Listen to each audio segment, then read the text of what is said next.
Welcome to Dr. Mercola's Cellular Wisdom. Stay informed with quick, easy-to-listen summaries of our latest articles, perfect for when you're on the go. No reading required. Subscribe for free at mercola.com for the latest health insights.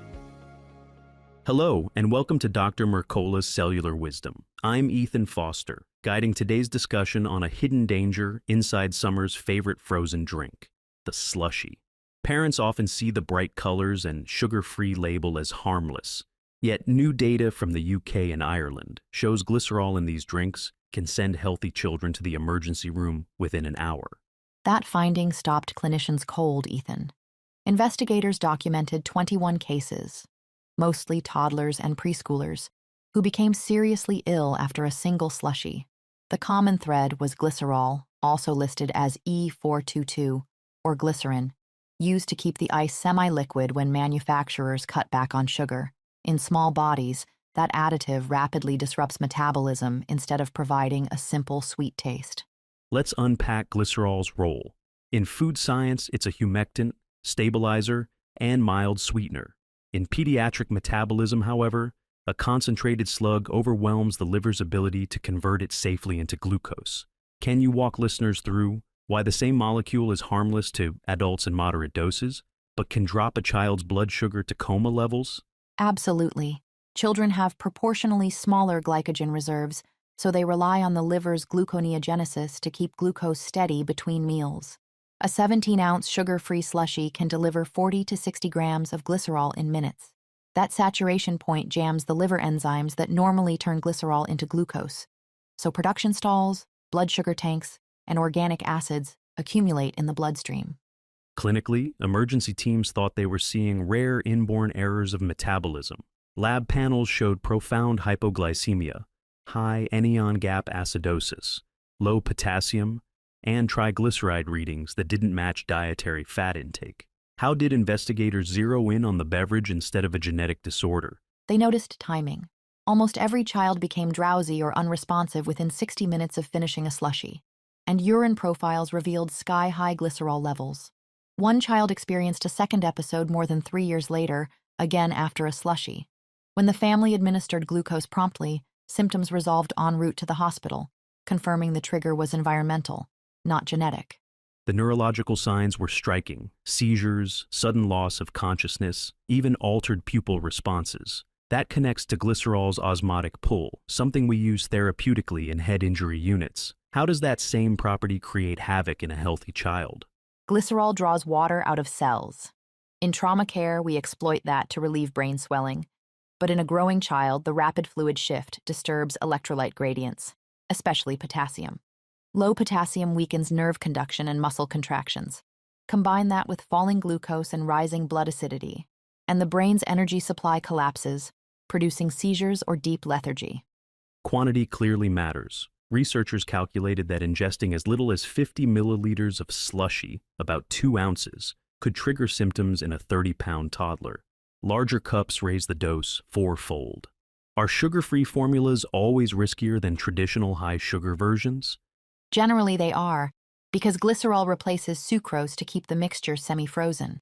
Regular slushies rely on sugar itself for texture, so glycerol levels tend to be lower. But labeling is inconsistent. Some brands add glycerol even when sugar is present. If the ingredients list shows glycerin, E422, or polyols and your child is under 8, it's safest to walk away. Timing and context amplify the hazard. A child who sprints around a playground, skips lunch, then slams an icy drink is primed for metabolic collapse. Fasting lowers baseline glucose, exercise depletes glycogen, and chugging delivers glycerol faster than enzymes can react. That triple hit explains why nearly all cases unfolded within an hour. Exactly. Pace makes a difference. Sipping slowly gives the liver time to process glycerol into glucose rather than letting it accumulate. But toddlers often gulp because the drink is cold and sweet. Add the novelty of neon colors, and you have the perfect storm for overconsumption before any warning sign appears. Let's shift to frontline response. Suppose a caregiver notices a child becoming limp, pale, or confused after a slushie. What immediate steps improve outcomes while waiting for professional help? Treat it as acute hypoglycemia, offer a rapid carbohydrate source, 4 ounces of orange juice, a glucose gel, or even honey if the child is conscious and able to swallow. Then call emergency services. Describe the Slushie exposure. That clue speeds up correct treatment.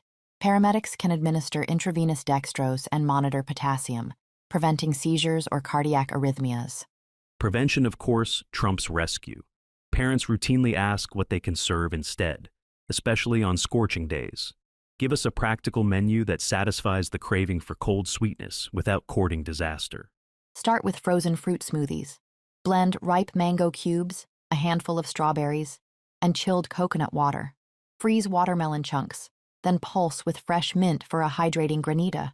Even plain crushed ice over pureed berries mimics the slushy texture. None of these recipes require glycerol, artificial dyes, or high fructose corn syrup, and the fiber buffers natural sugars. You also recommend pairing any sweet drink with food. Why does that simple habit matter? Protein and fat slow gastric emptying and encourage a gradual glucose rise. A boiled egg, handful of nuts, or yogurt cup 10 minutes before a treat stabilizes blood sugar and reduces gulping. Think of it as a metabolic buffer.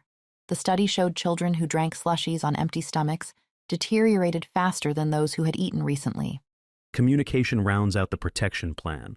Grandparents, babysitters, sports coaches, they all hand out rewards.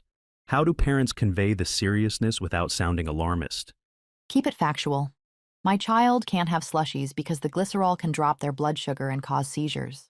Provide alternatives like frozen fruit pouches.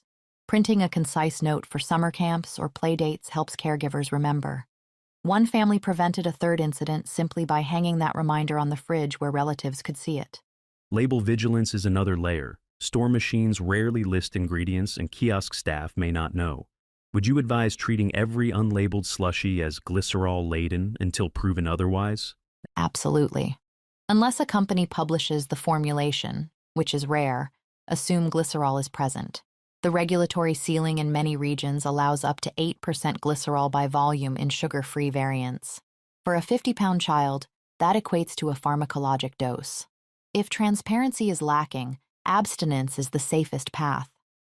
From a public health standpoint, the fix seems straightforward. Mandate clear labeling and limit glycerol concentrations in products marketed to minors.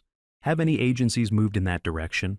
Discussion has begun in the UK after these case reports, but policy typically lags behind evidence. Until standards tighten, responsibility rests with parents and guardians. Sharing this information widens the protective net and pressures manufacturers to reformulate or disclose glycerol content voluntarily. Let's consolidate today's insights. Glycerol converts a fun, frozen drink into a metabolic landmine for young children by inducing hypoglycemia, acidosis, and electrolyte imbalance within 60 minutes. Symptoms mimic genetic disorders, delaying treatment. Elimination of sugar-free slushies, substitution with whole food alternatives, pre-snack planning, slow sipping, and caregiver education virtually erase the danger. Well summarized. I'd add one motivating detail.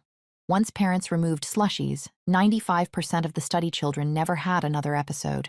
That's an almost unheard-of success rate in preventive medicine, achieved by deleting a single product from a child's diet. If you're listening and you've ever bought a slushie for a youngster, consider this your call to action. Swap the cup for a homemade smoothie, share the facts with your community, and keep glucose crashes out of childhood memories. Knowledge empowers healthy choices. Our next episode explores nutrient-dense snacks that stabilize energy through hectic school days. Until then, stay informed, nourish wisely, and thanks for joining us on Dr. Mercola's Cellular Wisdom. I'm Ethan Foster with Alara Sky. We appreciate your time and commitment to cellular health. Tune in next week and be well. Thanks for watching. Subscribe now and click the notification bell so you never miss an update. See you in the next video.